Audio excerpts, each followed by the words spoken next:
কল্পনা করুন সেই মুহূর্তের কথা যখন হাসরের ময়দানে আপনার নেকি আর গুনাহের পাল্লা মাপা হবে। একদিকে আপনার সারা জীবনের পাহাড় সম গুনাহ, অন্যদিকে সামান্য কিছু নেকি। সেই কঠিন সময়ে যদি এমন কোনো আমল থাকতো যা আপনার নেকির পাল্লাকে এক নিমিষেই ভারী করে দিতে পারে, হ্যাঁ, রাসূল সাল্লাল্লাহু আলাইহি ওয়াসাল্লাম আমাদের এমন দুটি সহজ কিন্তু অত্যন্ত শক্তিশালী শব্দের কথা বলেছেন।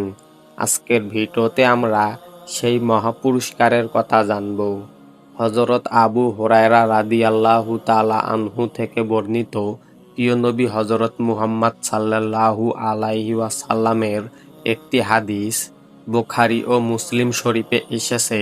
তিনি বলেছেন, এমন দুইটি বাক্য আছে যা উচ্চারণে অত্যন্ত সহজ, দয়াময়, আল্লাহর কাছে অতি প্রিয় এবং কিয়ামতের দিন মিজানের পাল্লায় অত্যন্ত ভারী হবে। সেই শব্দ দুটি হল সুবহানাল্লাহি ওয়া বিহামদিহি সুবহানাল্লাহিল আযীম। এর অর্থ হলো, আমরা আল্লাহর পবিত্রতা ঘোষণা করছি, তার প্রশংসার সাথে মহান আল্লাহ অতি পবিত্র। আমরা প্রতিদিন কত কথা বলি, কত সময় নষ্ট করি, কিন্তু মাত্র কয়েক সেকেন্ড ব্যয় করে যদি আমরা এই তাসবিহটি পাঠ করি, তবে হাসরের সেই কঠিন দিনে এটিই হতে পারে আমাদের নাজাতের উসিলা। নেকির পাল্লা ভারী করার এর চেয়ে সহজ এবং ফলপ্রসূ আমল আর দ্বিতীয়টি নেই। আসুন আজ থেকেই আমরা এই আমলটি শুরু করি। চলতে ফিরতে অবসরে এই জিকিরটি আমাদের মুখে জারি রাখি।